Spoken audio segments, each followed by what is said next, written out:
أوصيكم وإياي نفسي بتقوى الله فقد فاز المتقون. قال الله عز وجل: أعوذ بالله من الشيطان الرجيم. يا أيها الذين آمنوا اتقوا الله حق تقاته ولا تموتن إلا وأنتم مسلمون. اللهم صل وسلم وبارك على سيدنا محمد وعلى آله وأصحابه وسلم. Jamaah subuh yang dimuliakan Allah Subhanahu wa taala, alhamdulillah kita masih dipertemukan Allah dalam keadaan sehat walafiat. Tahun 2022 mungkin sebagian tetangga kita, keluarga kita ada yang sudah meninggalkan kita. Dan Allah masih kasih nafas, masih kasih iman kita semuanya di tahun ini. Semoga semua itu bisa menjadi wasilah kita menghadap Allah dalam keadaan husnul khatimah. Salawat serta salam semoga tercurah pada junjungan kita Nabi besar Muhammad sallallahu alaihi wasallam. Ma'asyiral muslimin, tadi sudah dikasih pengantar. Pagi ini katanya sangu menjelang 2023. Istilahnya kok sangu, pesangon. Pesangon berarti PHK terus itu pesangon. Sebenarnya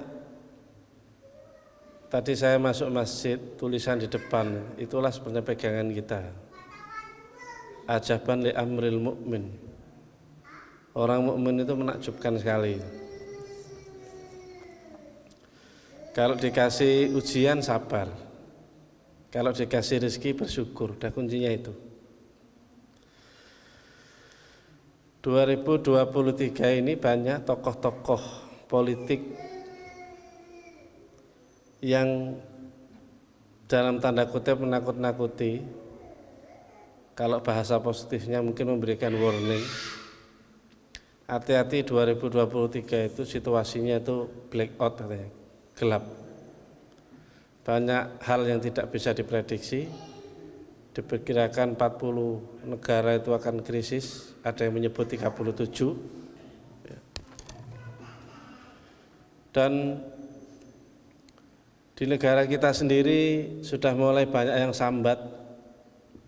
Kalau kita baca berita di Jawa Barat itu sudah ada kira-kira 18 perusahaan tutup, perusahaan garmen. Pulau melaku-melaku tenggene pasar Kliwon itu sing dodolan kambing gitu sambat. Terus omsetnya turun 70%. Masih menunggu Ramadan, moga-moga nanti orang beli baju katanya. Sehingga kemarin ada ustadz yang minta bantuan ke teman saya, itu tidak dikasih uang, cuma dikasih pakaian 10 bal atau berapa, disuruh jual sendiri. Dan kemarin sore cerita, wis tak dol, wis payu, wis tak go nang Cianjur katanya.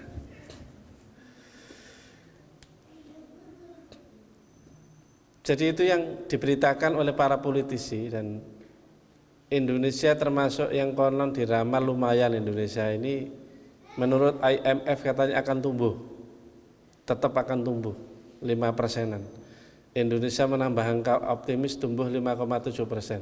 Tapi kalau dewi janjane bingung, maca angka-angka niku mboten paham kula asline.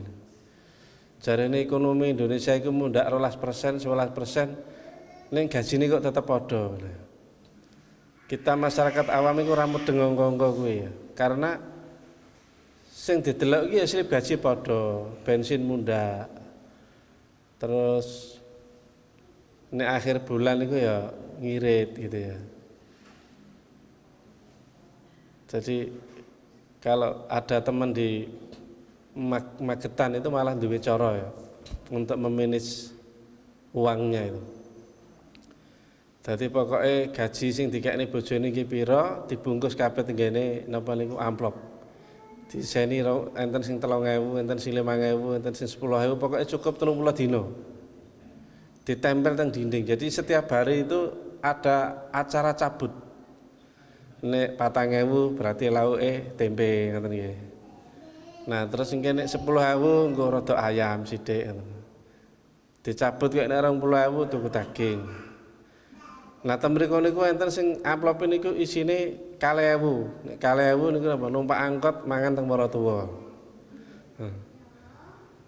Jadi angka-angka yang disebut para penguasa itu kita jajane masyarakat awam nggih bingung, itu maksudnya apa wong ya padha wae ben akhir bulan yang golek utangan kan gitu. Nah, ma'asyiral muslimin, maka penting bagi kita sebagai orang mukmin untuk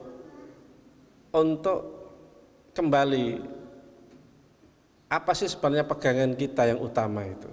Allah Subhanahu wa taala berfirman, "A'udzubillahi minasyaitonir rajim. Wa may yattaqillah yaj'al lahu makhraja." Kuncinya sebenarnya hanya itu.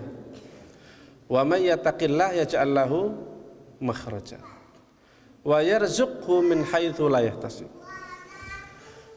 Barang siapa yang bertakwa kepada Allah, maka Allah akan kasih makhraj, jalan keluar. Apa itu jalan keluar? Tafsiripun madzaqa alaihin nas. Jalan keluar dari apapun yang menjadi kesulitan manusia. Jadi makhraja itu nakirah umum. Kesulitan apapun. Enten sing napa niku keluarganipun sakit, repot, napa niku mboten nggak ada duit tinggi berobat. BPJS mboten saged bayar iuran, nggih. Terus akhirnya mboten nangsal fasilitas. Enten sing napa niku duwite kathah ning mboten nggak ada bojo, nggih. Dereng nggak ada jodoh. Enten sing mahasiswa mboten lulus-lulus. Enten sing kenging PHK karena perusahaan sedang sulit di PHK, macam-macam.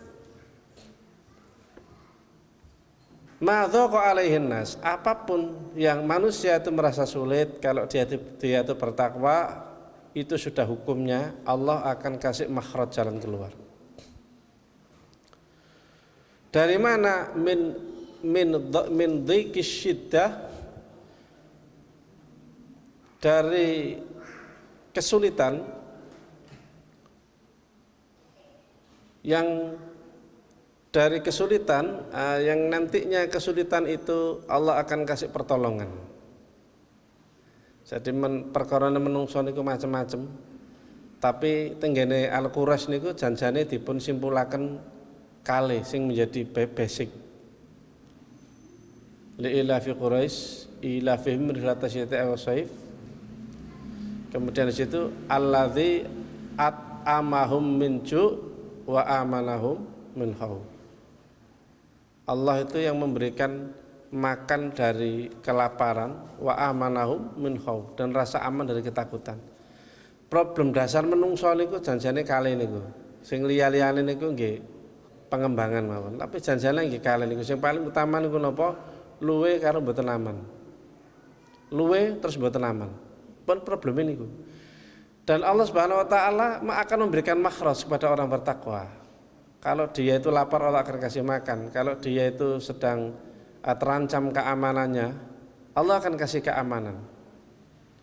Wa yarzuqhu min haitsu la yahtasib. Dan Allah akan memberikan rezeki dari jalan yang tidak disangka-sangka.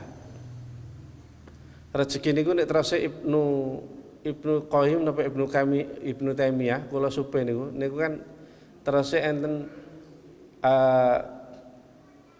rizqun yatlubul abdu sama rizqun yatlubuhul abdu. Rezeki sing hamba Allah menungso niku madosi. Tapi enten sing rezeki sing madosi. Jadi rezeki ini madosi menungso, enten sing menungso niku mados rezeki. Orang yang bertakwa, terutama dalam keadaan sulit itu rezeki itu bahkan bisa mencari, golek dhewe. Mula dalam situasi apapun, anggere kita semuanya ini berusaha menjadi orang bertakwa, Allah Subhanahu wa taala akan jamin itu. Rezekinya digampangkan, bahkan kadang-kadang entuk saka dalan sing ora diprediksi, diperkirakan oleh manusia. Syukur-syukur niku rezekine kados Ibunda Maryam niku. Nggih. Ngerti-ngerti enten kurma teng sebelahe. Kados napa niku? Bani Israil itu malah diturunkan oleh Allah dari langit itu mana dan salwa. Bila perlu ngoten niku tiyang nek takwa tenan niku kadang-kadang Allah itu memberikan keajaiban ngoten niku. Teng mriki nggih enten niku Pak Ansori imam masjid kita itu nate cerita riyen pas di penjara Orde Baru niku. Niku mboten ganti pakaian. Pinten minggu atau pinten wulan. Terus luwe ndonga ngerti-ngerti enten sing nguncali sekul. King jendela Jawi ngoten. Terus ini. Mengke saged ditanger-tanger. Gek segone niku kempul. Anget ayam goreng. Iki mau sing ngirim sapa? Malaikat mana yang mengirim yang menghantar? Jadi kadang-kadang itu Allah Subhanahu wa taala dengan mekanismenya itu bisa mengirim malaikat melalui Gojek, melalui Gosen, melalui apapun yang tiba-tiba itu rezeki kita itu ada dan cukup. Kadang-kadang seperti itu mekanismenya. Kula nate ngalami awal tenggonilan niku mboten gadah lawuh. Ngerti-ngerti enten kanca nggih janjane mboten tahu sapan, ora tahu nyopor. Kala-kala ngoten mawon. Niku siang itu dia datang membawa udang. Piyambake janjane nggih secara mekanisme manusia iku simpel. Aku iki bar panen terus arep tak bagi ngoten mawon. Tapi bagi yang pada waktu itu tidak punya lauk itu merasakan bahwa Allah sedang mengirim malaikat bernama fulan ini. Nama asyiral muslimin dalam situasi sulit kalau kita itu cedak dengan Allah wa yarzuqu min haitsu la yahtasib. Allah akan kasih rezeki dari jalan yang tidak disangka-sangka. Wa may yatawakkal 'ala Allah fa huwa hasbuh. Barang siapa yang bertawakal kepada Allah maka cukup. Cukup. Di dalam hadis Abu Dzar Rasulullah sallallahu alaihi wasallam menyampaikan, kalaulah manusia itu lau akhadhan nas kulluhum bihadhil ayah, kalau manusia semuanya itu mengambil ayat ini untuk pegangan, lakafatun cukup. Wa may yattaqillah yaj'al lahu makhraja. Ya, wa yarzuqhu min haitsu la yahtasib. Wa may yatawakkal 'ala Allah fa huwa hasbuh. Terus Kanjeng Nabi, seluruh manusia kalau megang ayat ini saja itu cukup lakafathu. Ning kadang-kadang menungso niku mboten ngandel, mboten patek yakin kali mboten napake dalan ini. Lah alhamdulillah ma'asyiral muslimin, saya akan mengulangi ayat yang pernah saya baca di mimbar ini, Al-Qur'an surat Al-Qasas. A'udzubillahi minasyaitonirrajim. Wa jaa'a rajulun min aqsal madinati yas'a qala ya Musa innal mal'a yatamiruna bika liyaqtuluka fakhruj inni laka minan nasihin. Tahu-tahu ada yang mendatangi Nabi Musa. Nabi Musa niku gede tenggene istanane Fir'aun. Hidup dengan ala sultan. Panganane panganan raja. Nggih. Terus cara fasilitas kendaraane nek cara sakniki mungkin nggih Mercedes kaya raja ngoten niku nggih. Mungkin nggih private jet nek cara sakniki. Karena beliau hidup di istana ya. Tapi beliau selalu dibimbing Allah. Di dalam saat umurnya 33 tahun enten sing padu antara bangsa Ibrani dan Egypt.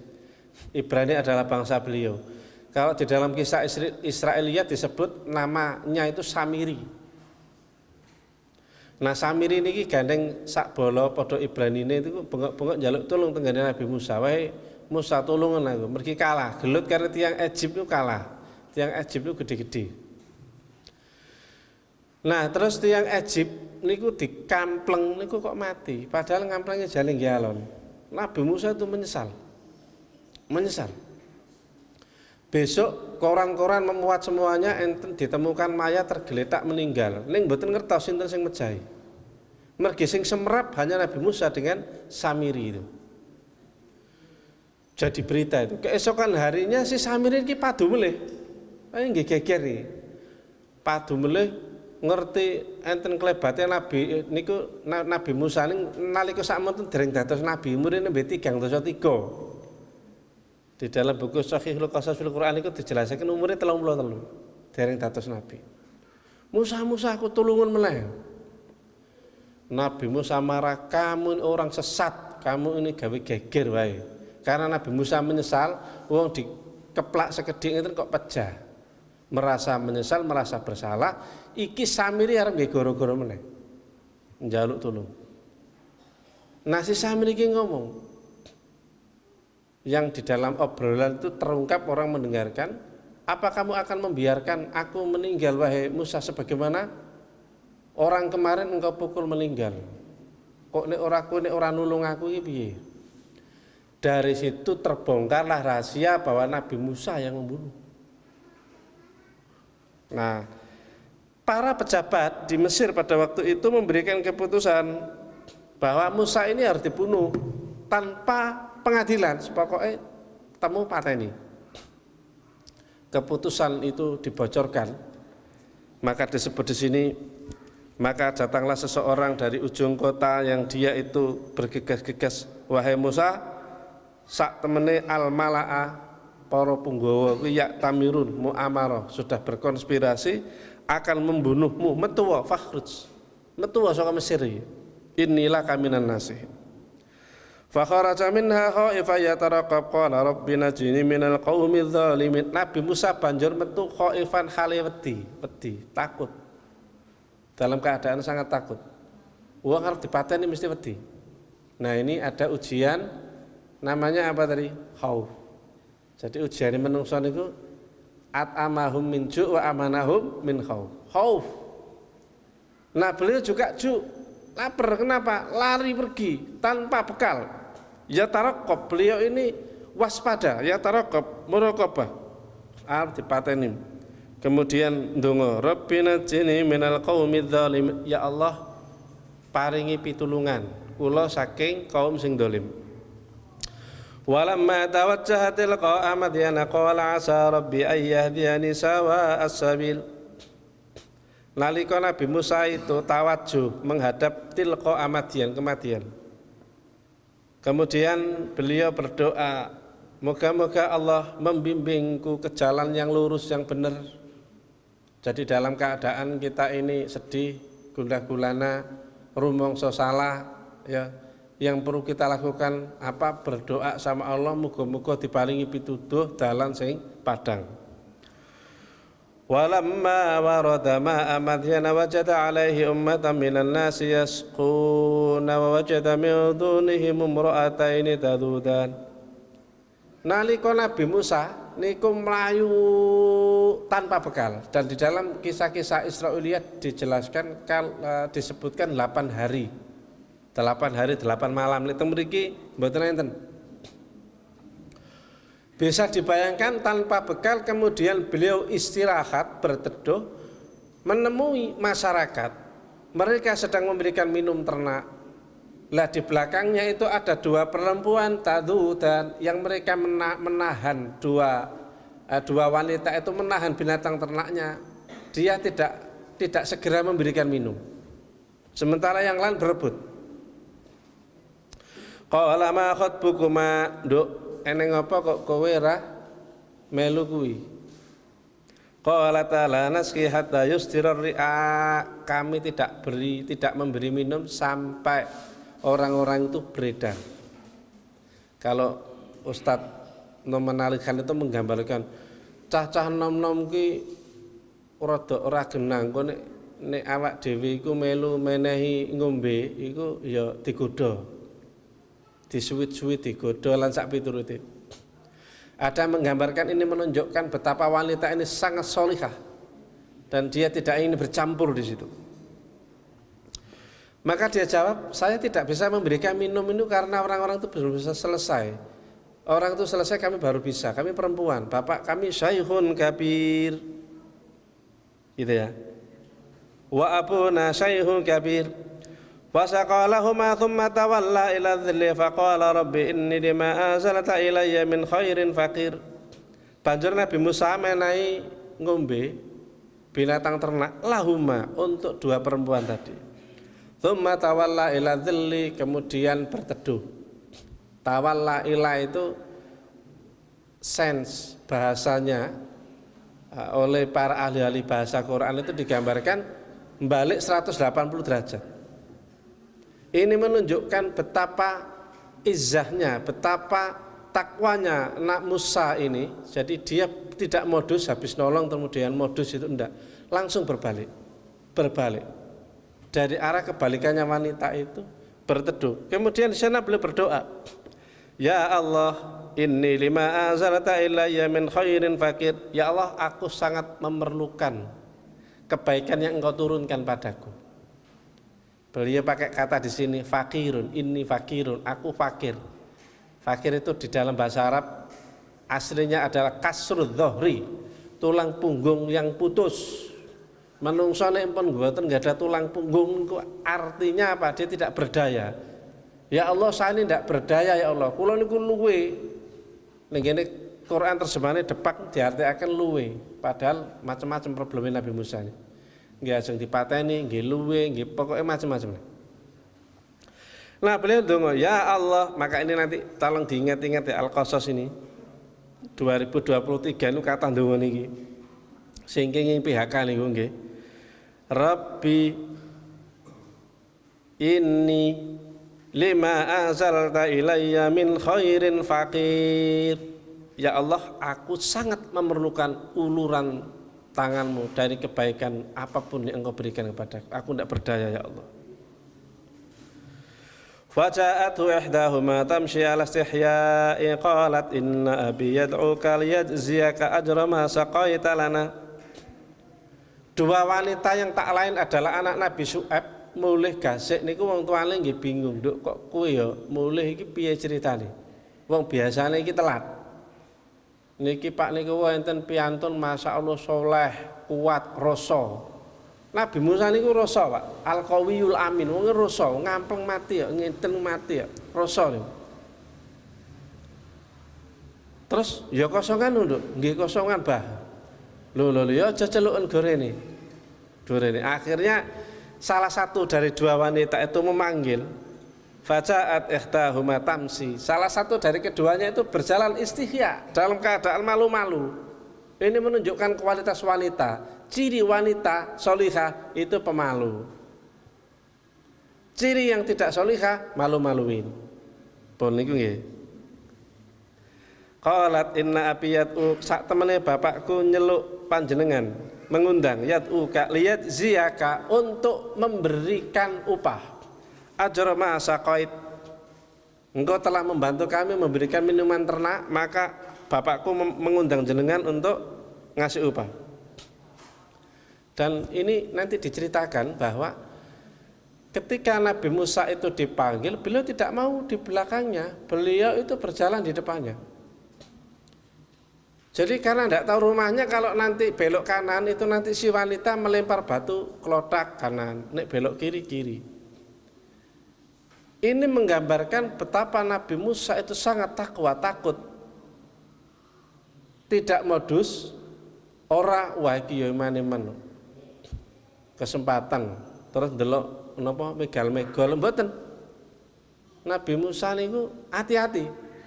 Padahal bujang niku. Janjane nggih enten kesempatan, tapi Nabi Musa mboten. Nah niku. Falamma ja'ahu wa qassa 'alaihi al-qasas qala la takhaf. Kemudian beliau bertemu dengan bapaknya si wanita tadi yang tak lain adalah Nabi Syu'aib, menjelaskan iki jeluntrunge piye kok kowe iso tekan kene. Ceritakan semuanya. Kemudian qala la takhaf, aja wedi. Jadi sudah dapat makhraj di sini ya. Jangan takut. Najauta minal qaumidz dzalimin, engkau telah selamat dari tangan orang zalim. Tenang. Ma'asyiral muslimin. Dalam keadaan sulit, dalam keadaan kelaparan, dalam keadaan ada ancaman keamanan, di mana SK kematian Nabi Musa itu sudah diterbitkan, apa yang beliau lakukan? Beliau beramal membantu orang, memberikan minuman binatang ternak orang yang punya kesulitan, beramal. Jadi apa yang perlu kita lakukan di saat banyak pejabat, di saat banyak petugas-petugas itu mengatakan bahwa besok 2023 ini krisis ekonomi gelap, akan terjadi inflasi semacam-macam. Apa yang perlu kita lakukan? Ya kalau Nabi Musa ini mau. Sing penting beramal.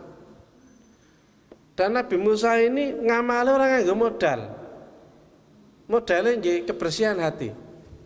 Mboten terus duit-duit tumbas sembako goreng Cianjur mboten pun sagete nggadane tenaga nggih tenaga. Padahal nggih lemes janjane niku lemes. Jadi beramal itu bisa dengan nyapu ning masjid. Kalau kita umroh, kita haji itu kita malah disuguhi pemandangan yang unik. Orang-orang itu ngamali simpel. Nggih. Enten piantun kuatah teng masjid tadarus iktikaf. Terus enten tiyang niku sing beto niku lho napa mundut gelas tenggene masjid niku. Gelas-gelasnya janjane pun disiapkan. Terus ngeturke zam-zam niku, zam-zam dibagi. Bagi zam-zam terus mubeng padahal modale niku napa? Gelasnya nggih saka masjid, banyu zam-zame nggih pun tenggene masjid. Tapi kadang-kadang cara orang beramal itu nggih ngoten niku. Nek ora ndek bondo nggih ngoten niku. Sing penting itu beramal. Apa yang terjadi? Allah Subhanahu wa taala tidak pakai lama memberikan keajaiban menjawab. Ketika beliau lapar, beliau mendapatkan upah. Ketika beliau ada problem keamanan, Allah berikan perlindungan, dilindungi oleh Nabi Syuaib di situ. Dan bahkan dapat bonus. Beliau diminta menikahi salah satu anaknya. Dan Nabi Syuaib itu objektif. Jadi beliau tidak, kowe ya pilih iki nikahno Mbak Yuna ya, mboten. Iki anakku loro sing ndi sing mbok pilih. Sing mbok seneng ndi? Kadang-kadang niku chemistry-ne manungsa niku benten-benten. Lah ternyata Nabi Musa seneng adike nggih pun. Adike. Dadi mboten enten istilahe aja nglangkahi Mbak Yuna ya. Oh mboten. Pun enten contone. Nabi Syuaib niku nikahne adike dhisik. Mbak Yuna dibalap. Kan ngoten. Kemudian Nabi Musa itu langsung dapat kontrak kerja 8 tahun sampai 10 tahun. Sakniki kontrak kerja niku pinten? Paling 6 bulan. Niki langsung ngental pekerjaan niku 8 tahun, Pak. Angen wedhus.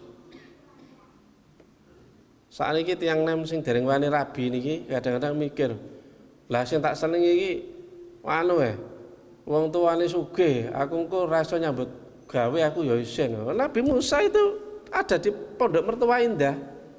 Dikasih pekerjaan oleh maratuwane, enggak masalah itu. Enggak masalah. Jadi bujang-bujang nggih sing pengen rabi terus sing disenengi kok sugih, mboten usah khawatir. Nabi Musa memaringi contoh. Memaringi contoh. Nggih. Nama asral muslimin. Jadi Nabi Musa itu rezeki, itu mangan, itu papan, wis tambah bonus itu bojo, itu penggawean, Masya Allah. Karena apa? Karena beliau bertakwa. Beliau ada kesempatan untuk berdialog dengan dua wanita yang mungkin cara sakniki niku iso digawe modus mboten. Nabi Musa niku wajib tinggal Allah. Nah maka ma'asyiral muslimin 2023 napa cekelane dhewe pokoke kathah ngamal, ngewangi makhluk lain orang nggih goro-goro pun niku. Meringankan beban masjid, ngresiki masjid, ngelapi mushaf Al-Qur'an, nek duwe duit jangan Cianjur monggo. Pun niku tok insyaallah. Wa may yattaqillah yaj'al lahu makhraja. Barang siapa yang takwa sama Allah, Allah akan kasih makhraj. Allah akan kasih rezeki dari jalan yang tidak disangka-sangka. Namanya tawakkal Allah fahuwa hasbuh. Cukup. Nek Kanjeng Nabi niku matur nggih, kalau umat manusia semua itu megangi ayat ini lakafathum, itu sudah pasti, berarti itu sudah hukum. Lakafathum pasti cukup. Maka kalau penguasa-penguasa bilang 2023 itu blackout gelap gulita, kita tidak usah sedih, yang penting hati kita terang. Pokoknya hati kita padang, sering tenggene masjid, sholat, insya Allah. Mula awal Covid itu kalau nanti disewani kali pejabat ibaratnya itu meminta saran, Pak niki ngadepi Covid ngeten-ngeten niki pripun. Ini nanti kan akan ada krisis pangan apa dan lain-lain. Pak, enggak usah khawatir, Pak. Oh, Bapak ini terlalu banyak baca koran Amerika. Lah gimana? Pokoknya kalau umat di Indonesia itu ya masih rajin ke masjid, insya Allah itu beres. Allah sing beres ke. Tiang Amerika itu mboten nggak ada gembili, mboten nggak ada polo pendem, mboten nggak ada singkong, telo, lan sak piturute, kita semua ada. Lah wong rakyat ini wis suwe ra diurusi ya urip kok. Ora masalah, Pak. Sama tidak usah khawatir. Yang perlu kita khawatirkan itu adalah ketika kedoliman itu merajalela di sini, ketika umat jauh dari masjid, ketika umat jauh dari Robnya itu sing masalah mriku. Karena Allah sudah tidak campur tangan lagi di situ. Mula kula wingi ngguyu. Ngrungokne refleksine napa niku Cak Nun masalah politik niku. Dadi sampai ngeten, piyambake niku cerita. Lah ya, iki ulama-ulama kumpul teng ngene Pekanbaru. Niku kan enten pimpinan-pimpinan ormas kumpul teng mriku, kemudian menghadirkan kembali resolusi jihad Hasyim Asy'ari untuk mengatasi Indonesia. Jadi mau mengembalikan resolusi itu. Jare Cak Nun ngene, tak angen-angen niku ngene. Terus arep piye carane? Carane kan sing tak gambarke kan kira-kira ya sing nomor 1 kan revolusi. Revolusi ya nganggo kekuatan sing ana ya tentara. Aku kok ya ora yakin. Engko aku mbayangke iki sak pleton tak ajak engko metu garek telu. Aku kok orang ngremehke tentara, tapi pancen kualitas kita ya seperti itu. Sing nomor 2 iku people power. People power iku tak angen-angen menungso metu takbir semangat ning gone napa niku dalan demo. Mlebu gang niku penjara. Mlebu gang niku penjara. Jadi kita juga ada problem inkonsisten itu. Kita ada problem konsistensi di situ. Keistiqomahan. Nah, maka saya sebenarnya hanya yakin pada cara yang ketiga, yaitu keajaiban Allah. Pun, keajaiban Allah. Dan saya lebih tenang dengan keajaiban Allah. Keajaiban Allah. Terus Cak Nun malah ngene, aku ngomong ngene iki ora kok mergo aku iki putus asa ora, mergo aku iki mudeng kultur bangsa iki aku mudeng. Keajaiban Allah. Pun itu. Dan kalau kita renung-renungkan, Indonesia itu merdeka kenapa? Apa karena menang perang? Yo ndak. Yo karena keajaiban Allah itu. Dikarunia Allah. Maka saudara-saudara sekalian, 2023 ini kita hanya menunggu keajaiban Allah dan kita hanya mengikhtiari bagaimana keajaiban itu turun.